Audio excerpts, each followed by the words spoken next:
यो चाहिँ बाटो अस्ति हाम्रो एउटा दाजुले क्या यहाँ माटो हालेको थियो बलुवा अन्त मलाई त्यो एउटा फिल्मको डाइरेक्ट आयो क्या किसिमको फिल्मको तूने मेरे मुन्ना को मार के फोटो भिजवाया मैं तेरे भाइ को मार के भिडियो क्यामेरा बजाउँगा देख भन्नु पर्यो उसले त्यति गरेर देखायो मलाई अन्त म चाहिँ अब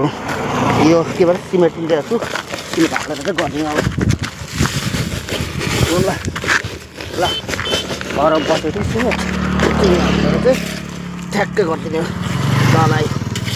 घरमा बसेको सिमेन्ट चाहिँ र मलाई किन त्यो सिमेन्टको चाहिँ बचेको वेस्ट गर्नु भनेर चाहिँ यहाँ ल्याएर तपाईँको बाटोमा क्लियर यति गरेर त 2-4 महिना थाम्ला नि त है त्यो डाइरेक्ट आएर चाहिँ मैले पालो गर्दै हेरेको खै कस्तो हुन्छ जान्नु त होइन पनि यो बाटोलाई चाहिँ यति भन्दा क्लियर हुन्छ र भन्दै गरेको साथीभाइ हो त्यो नै बाटो हो पक्की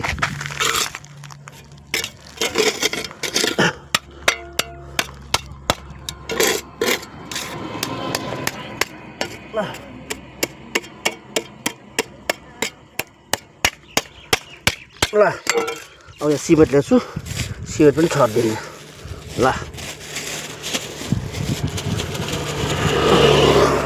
यो हेर्नुहोस् है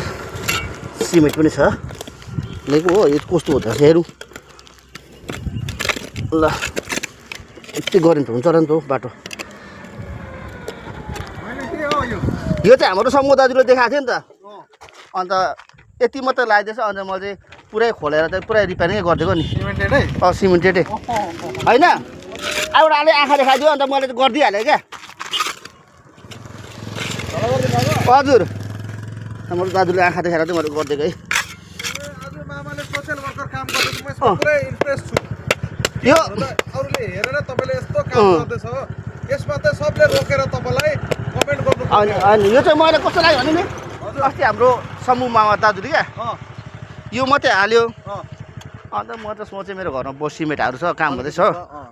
अन्त ड्याममा हाल्नु भन्छ कि कस्तो छ ठिकै छ है मेरो लागि त एकदम राम्रो छ तपाईले राम्रो कार्य गर्नु हुँदैछ किन यो तपाईको लाइन मात्रै हेरेको होइन नि सबको लागि हो नि त यो हामीले हो नि गमनाङ गद्रो हो नि हो मै झन्डै लडेको एकखेप पछि म पनि त अस्ति टोटोमा उडेको नि यस्तो गाडी अँधेरोमा एक दिन त्यसो भनेर चाहिँ मलाई चाहिँ त्यसले यति गरेपछि त दाजुले आँखा देखाइदियो नि है अन्त मलाई चाहिँ बुद्धि आयो कि यतिसम्म गर्दा चाहिँ हामीलाई हुन्छ होला भनेर ल ल भन्छ कहाँ हिँड्नुभएको थियो है यो त सबैलाई राम्रो मर्दाखेरि नि बाटो राम्रोसँगले पाइन्छ होला यति गरेर धराउनु हुन्छ नि है